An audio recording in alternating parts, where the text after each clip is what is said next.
What is up guys, it's Jaden here, welcome back to the channel.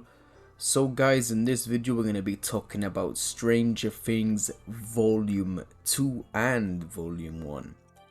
Now I literally just finished watching them and well the last two episodes and oh my god, so we're going to be talking about it and I did not prepare a script or anything, this is just a rant you could say. So let's begin. So obviously spoiler warning ahead, there's gonna be a lot of spoilers in this video, so if you have not watched the season or the last two episodes I suggest you watch it before watching this video. So without further ado, let's begin.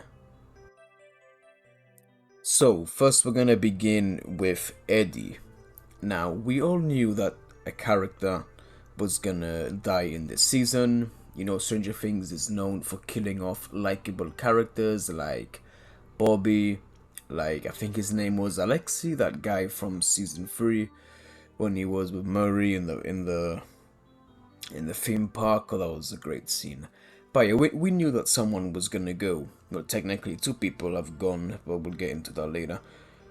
The thing is with Eddie, like I liked him as a character a lot, but at times I felt like he was not. I mean, I guess it felt kind of forced at times, like his character and personality. I guess he was just there to be like that, like. But still, you know, like I enjoyed his character a lot. A lot of people did as well, and it's unfortunate, but I mean, many people saw this coming. You know, we knew it was gonna be him. And what upsets me though is the way he died. Now, I'm all for a heroic death ending. You know, I'm a fan of Zelda and these games. You know, they're very on point with the hero stuff. But the way he died just seemed a bit meaningless. Like I get he was running away and trying to be a decoy and obviously saving Dustin by making him go back into the normal world. But the way he died, I don't know, like he could have just kept going and hid in that like caravan and attacked them from inside because Dustin was clearly on the other side, so he would have been fine. But he stayed there saying he's not gonna run anymore, he's gonna be a hero. And I felt like he obviously he's being a decoy helping out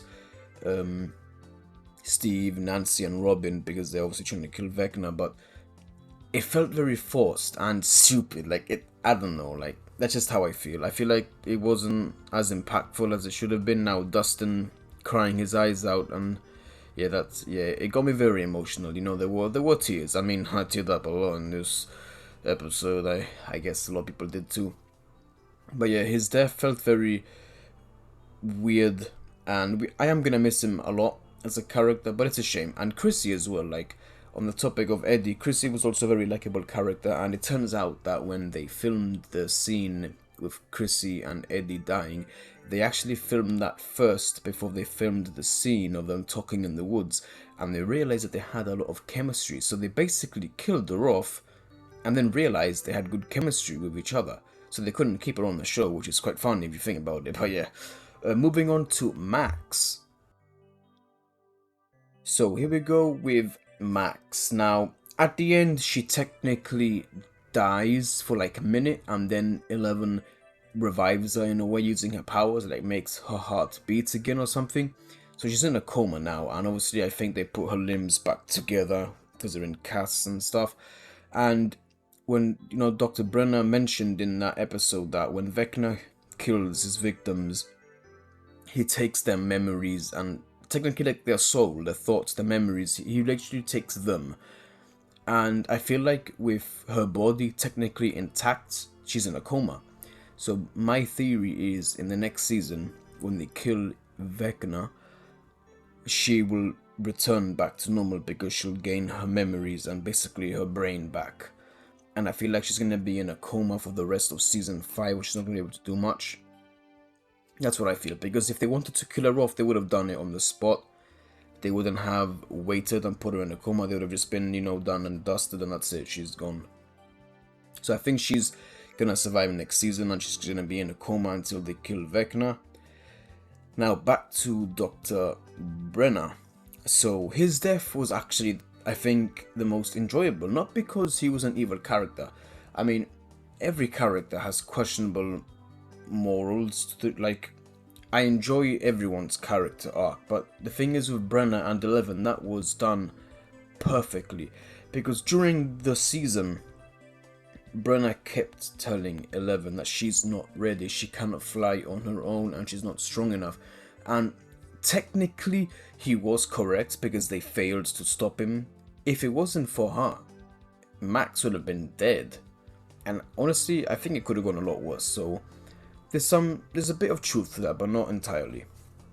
However, the scene where she's running away from, when Brenna has Eleven in her arms and he's fleeing the bunker because obviously the army guys invaded, and he's carrying her and he gets shot and falls.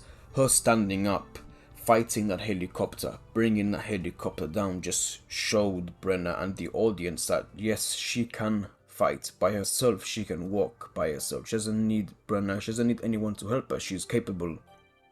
And I felt like there was that message hidden in that scene that not many people caught on, but I did.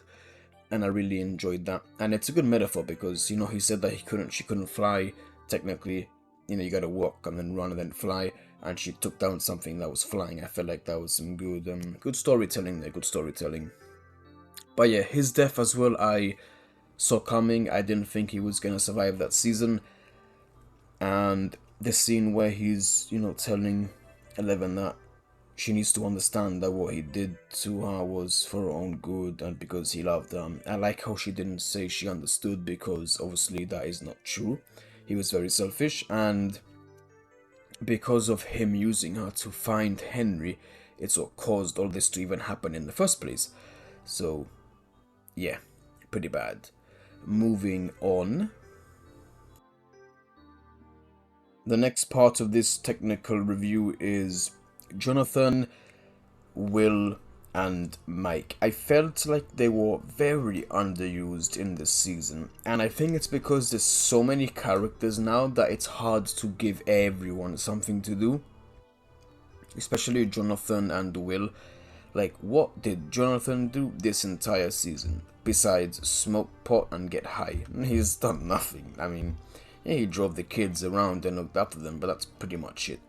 I feel like Steve was probably my favorite in this season, and I feel like a lot of people love him as well.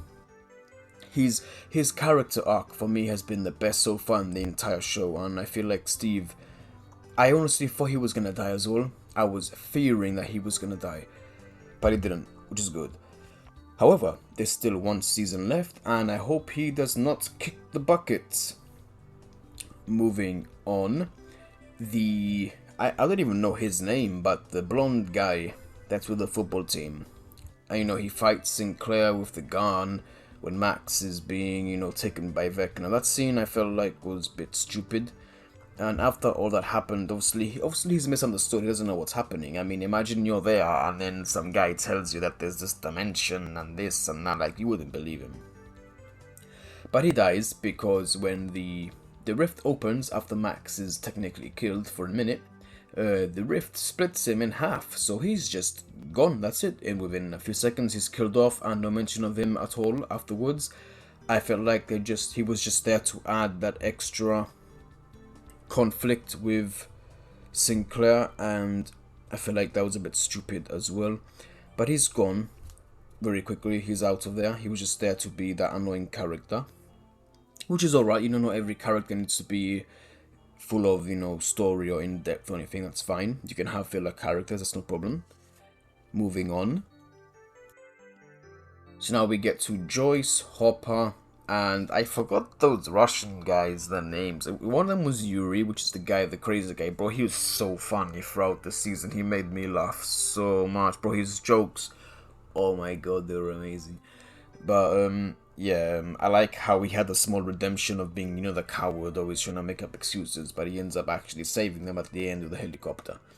But, yeah, Hopper throughout this season as well, I mean, he's my favorite character in the show, aside from Steve, and to see him getting tortured, beat up, and see what he's gone through, I'm glad he at least had a happy ending, sort of, to that season where he goes back with Elle and he meets Joyce, and I love that. That scene of him and Elle talking, oof, that hit right in the fields. That was very good and very well earned. Very well earned. I feel like he's gone through the most trauma aside from Will. And I mean, to be fair, now that I think about it, every character has gone through a lot of shit. If you think about it, it's bad. But yeah, I loved the scenes of the prison and the Demogorgon, and the fact that Hopper fought the Demogorgon one-on-one. I felt like that was the show going full circle back to season 1, where they first meet the Demogorgon. He like technically got his revenge for what happened in the beginning, and that scene was awesome. 10 out of 10.